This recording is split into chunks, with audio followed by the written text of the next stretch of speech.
Hi friends, ఎలా ఉన్నారు? Okay. చెప్పుడు మాటలు ఎప్పుడు వినొద్దు. ఎందుకంటే వాటి మీద ఏర్పడ బంధాలు కలకాలం ఉండవు. చెప్పుడు మాటలు ఎప్పుడు తీయగా ఉంటాయి. చేదుగా ఉండేది నిజం మాత్రమే. కాబట్టి చెప్పుడు మాటల మీద ఎన్నో జీవితాలు, ఎన్నో సంసారాలు, ఎన్నో బిజినెస్లు, ఎన్నో ఆర్థిక సంబంధాలు తెగిపోతాయి. కాబట్టి చెప్పుడు మాటలకి అసలు వాల్యూ ఇవ్వద్దు.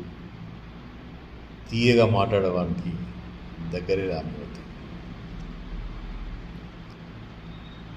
చెప్పుడు మాటలు వినేవాడు ఎప్పుడు మన మంచి కోరేవాడు ఇలాగే ఉంటాడు, కానీ నిజం మాట్లాడేవాడు ఇప్పుడు మనకు కొంచెం దూరం వ్యక్తిలా ఉంటాడు. సో వ్యత్యాసం తెలుసుకోండి, జీవితాన్ని సంతోషంగా ఉంచుకోండి.